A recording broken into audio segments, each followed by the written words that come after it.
October 11th, 2007, 22-year-old psychology major Charlie Allen is walking in the woods. Gets a call from his sister. She says, hey bro, why'd you take down your Facebook page? He says, I didn't take down my Facebook page. Hang on a second. You know what this means? They're on to me. They're after me. I'm not safe, which means you're not safe. She says, whoa, hang on, time out. What are you talking about? You're not safe. He says, the answer is in the periodic table of elements. And with that, he disappears. Thus begins a very, very strange tale here in a dark corner of the paranormal industrial complex. Let's get into it.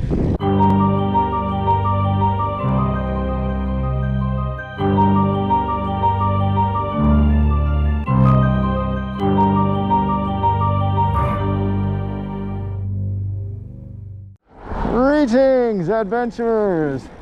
Welcome to another episode of the Paranormal Industrial Complex. I hope to heaven I'm Dallas Deluxe because I'm your host tonight for this crazy, crazy tale. I'm telling you folks, tonight's tale has got it all. Paranoia, conspiracies, shadowy figures, possibly botched police investigation, and everybody's favorite, mental illness. Oh yeah, baby. Here we go. So without further ado, we are going to talk about the very, very strange disappearance of one Charles Allen Jr., aka Neo Babson Maximus. Oh yes, a little more on that later. Now we're going to break this up in about 3 parts. I'm going to tell you the facts of the case. I'm going to identify a couple of weak parts in the investigation and in the case that the people who are investigating this case still after 13 years really need to start looking.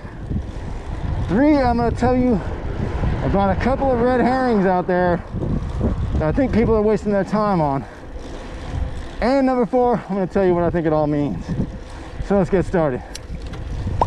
So on the date of that fateful phone call, Charles Allen was kind of like any other, college student. He was into tennis. He had this idea that he would be the #1 tennis player in the world. Now that's a pretty big dream and it's a pretty big goal. And most people, if you told them, hey bro, it ain't gonna happen, forget about it. But not him. See, he'd already achieved worldwide success. Oh yes, in another, let's say activity. I almost said sport, but it is something that borders a sport, and that is video gaming. Whether or not that's a sport is a different conversation. But before he came to college, he was one of the best. And some people will tell you that for a while he was the best. He was #1 at Half-Life. He played in a cyber athletes professional league. Did very, very well for himself. So he thought he'd parlay that success into tennis, and he was making a shot of it. So we know he's driven. We know already he can succeed outside the norm, and he can live outside the norm. But we didn't know how much. Now here's the thing. On the night of his disappearance, he's playing tennis with his friend Mason. Now he says they go to dinner, they make plans. They said they're gonna meet up in the parking lot. They're going to a party afterwards, gonna meet some girls, right on. But the anointed hour shows up. Mason goes to the parking lot, no Charlie. He's already had the phone call, he's already taken off. Mason goes to the party, does whatever, figured, Charlie just forgot about him, whatever. Goes on with his life. But by that point, it's already clear something's majorly wrong. Now, the family contacts the college police. They list him as a missing person. 3 days later, they find his backpack in somebody's yard. The next day, they find his car. It looks like he's been sleeping in his car. He's already on the run. Alarm bells are ringing all over the place. And curiously, the night of the disappearance, a woman named Jean Boudreau, who lived near the campus, She reported an incident that, you know, in the early morning hours, midnight or what have you, she was awoken from her second story bedroom, a young man without a shirt or shoes climbing in the bedroom window and going, oh, hey, I'm looking for my friend Mason. You know, is he here? She's like, yeah, there ain't no Mason here, bro. You better make scarce. So he's like, oh, sorry, I was just leaving.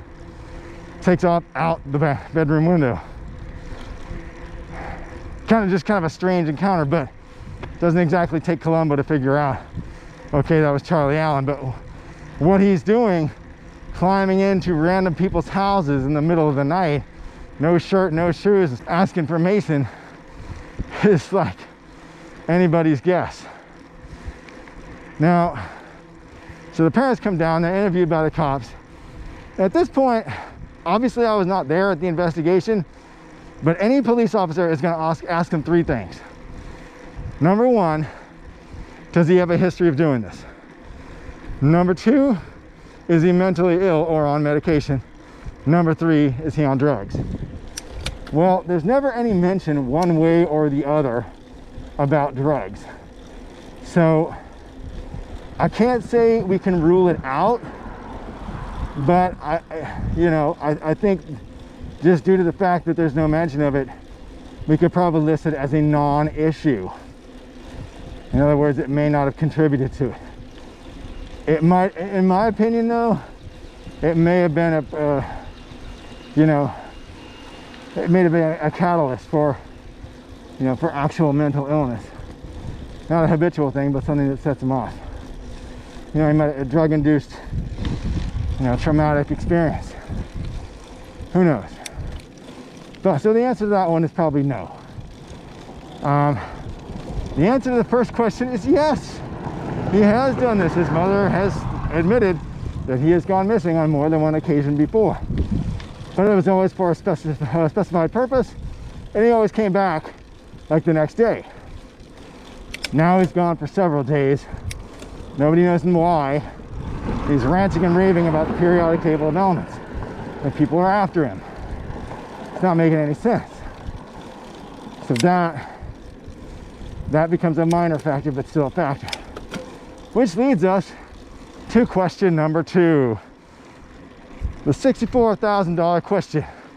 Is your son, or has he ever been, mentally ill? The answer to that is yes. When he was in high school, Charlie was diagnosed as being bipolar. Now stop. Freeze. Let me just define some terms.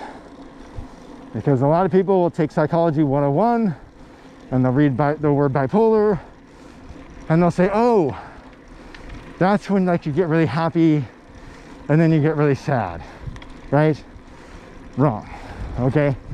Let me elucidate just a little bit. When a person is bipolar, they think of themselves as on this Shakespearean stage with them as the center point, okay, them as Hamlet. Everything that they do is either magnanimously wonderful and amazing beyond compare, or it is unbelievably horrid, disgusting, putrid, and foul, and your horrid, disgusting, putrid, and foulness will be recorded permanently and indelibly forever. Okay?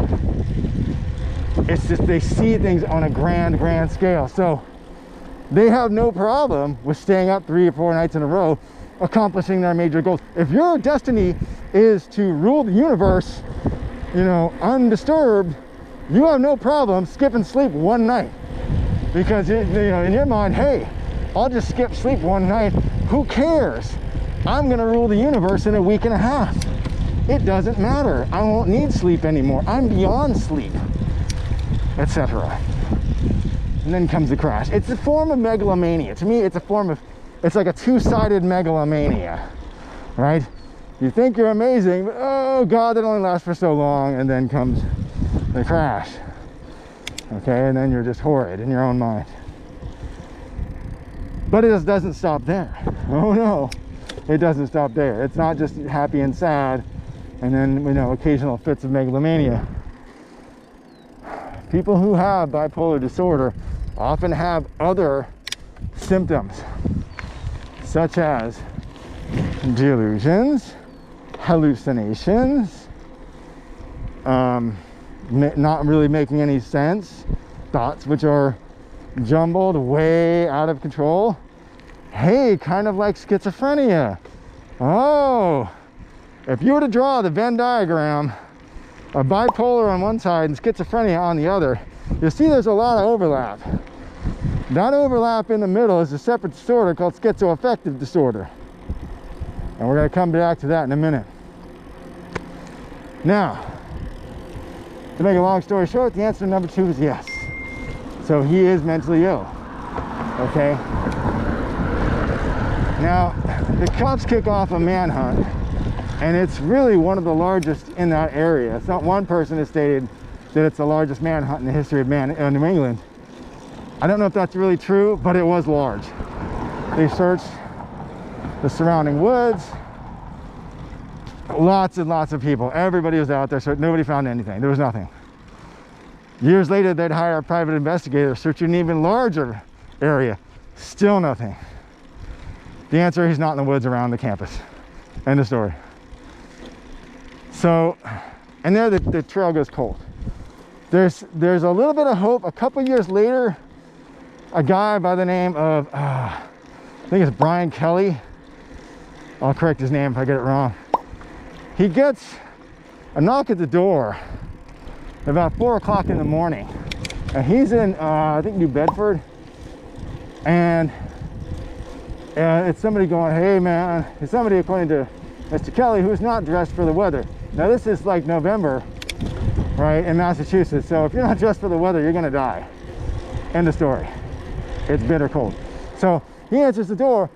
The guy's like, hey, I'm trying to get back to SMU. Can you give me a ride? And Mr. Kelly thinks it's a little weird because SMU has not gone by the term SNU for, you know, nearly 20 years at this point. It's kind of odd. But he's college age. He's Charlie's age.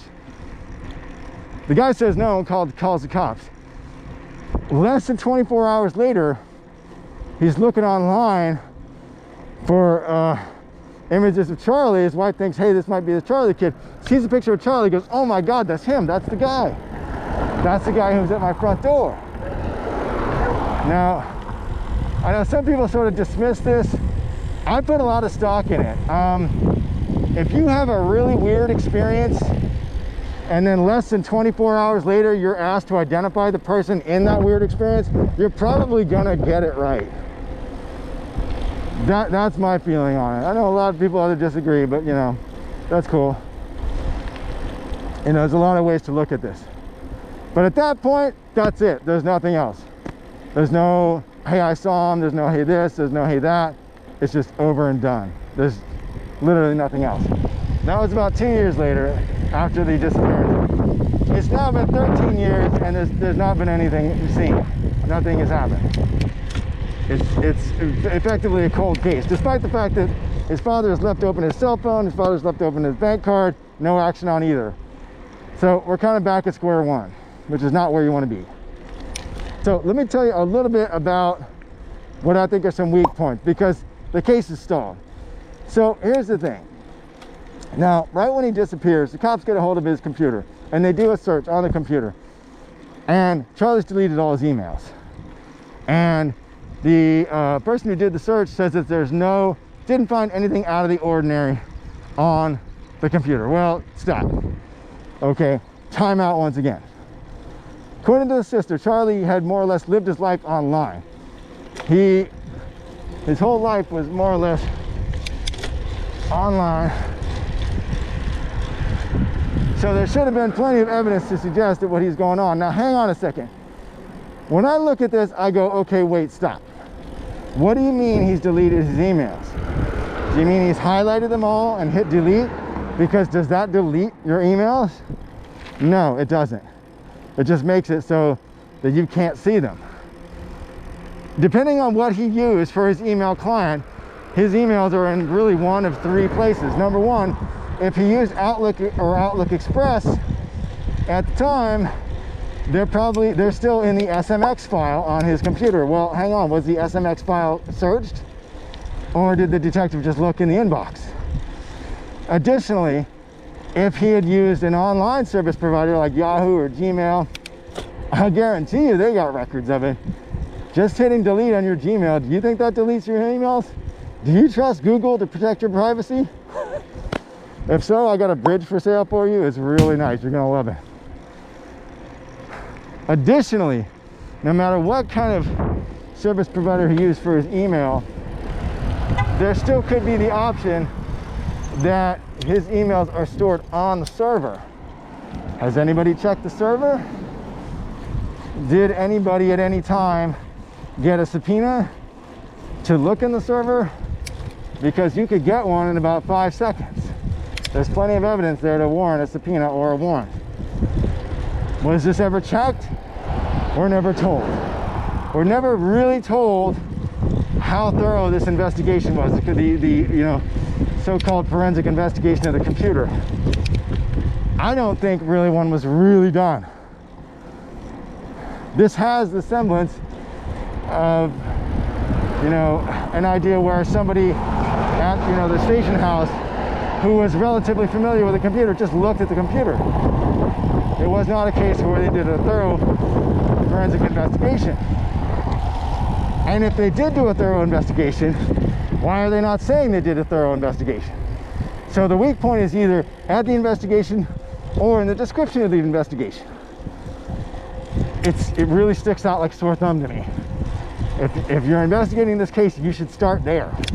That's one of the weak points. Like in every case I look at, there's always one weak point, at least one weak point. Now here's the other weak point. Charlie's mental illness diagnosis.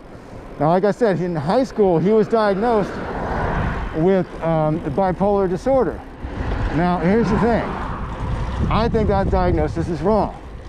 But in deference to the doctor who made the diagnosis, he might not have been displaying symptoms of any other condition. Schizophrenia and schizoaffective disorder don't usually manifest themselves until your early 20s. If Charlie was, say, 16 when he went to the doctor, given the symptoms, is going to say bipolar disorder, which may have been the correct diagnosis at the time, but as other symptoms, would later manifest themselves, unbeknownst to the doctor, that diagnosis will change. Therefore, all the people who are trying to explain Charlie's behavior are trying to explain it based on an outdated and incorrect diagnosis. His real diagnosis is probably schizoaffective disorder. Hang on. Or it could be bipolar disorder comorbid with schizophrenia. Another possibility. Either way, it's something more than just bipolar disorder, which already is bad enough. So, a couple of red herrings for you.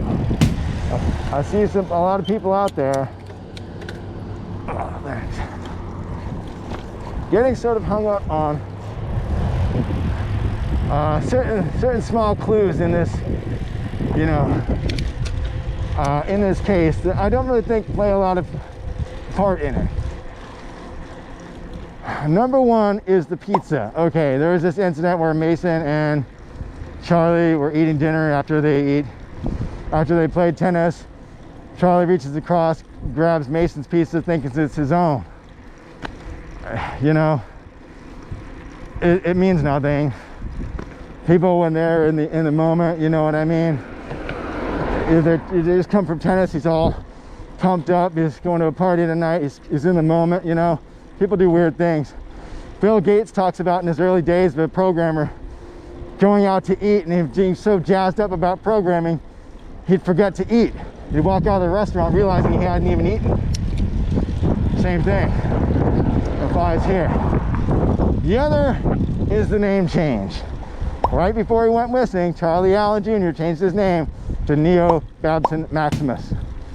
Neo from the Matrix, Maximus from Gladiator. Babson was a family name. Neo was also his online name when he played Half-Life. He wanted a more memorable name when he turned pro for tennis. I don't think it means anything. So in short, a lot of people will say that, you know, his name change has something to do with this disappearance, but it doesn't. It's just one more symptom of his disorder. Just like the periodic table of elements, the third red herring. People put faith in it or stock in it, start to tell you that, oh, maybe there is something that there's not. Okay, this is just one more symptom of his disorder. People with bipolar or schizoaffective disorder, they talk about random stuff. A lot of times it's just the last thing they saw or something that's just popping around their heads at that moment.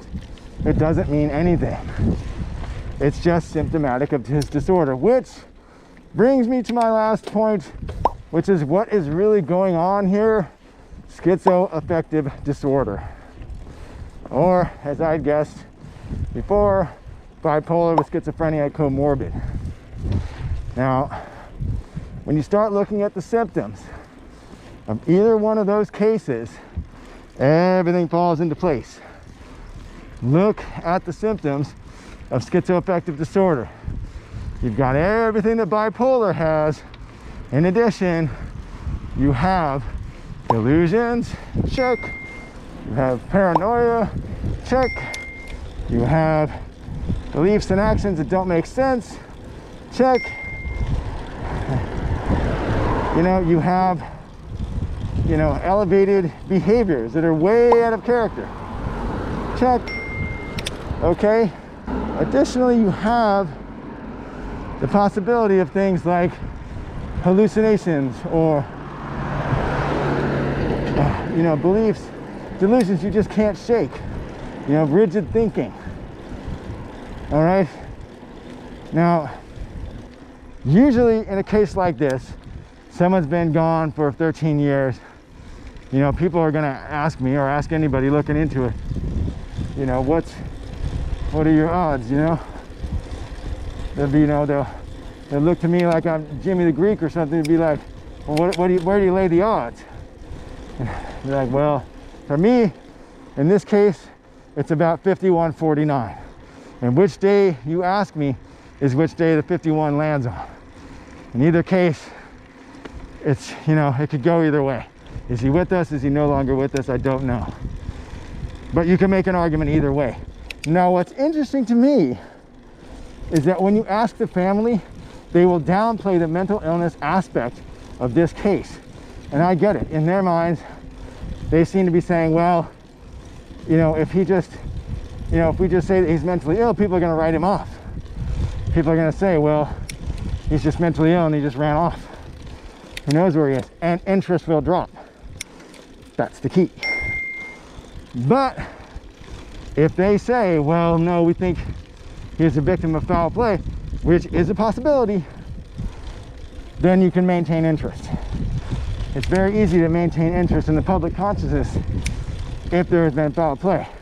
If there's just mental illness, you know, people are reluctant to get involved because it's very easy, you know, to diagnose, and there's nothing you can do. Now, ironically though, I think that's the wrong play. Or at least me, I take solace in his mental illness. In other words, if he's alive, and like I said, it's a 49-51 shot, it's because of his mental illness. Someone who's not mentally ill is not going to live rough. They're not going to sleep in their car. They're not going to sleep in the woods. They're not going to sleep on the streets. They're going to be like, screw this, I need a shower and a bed, I need a job.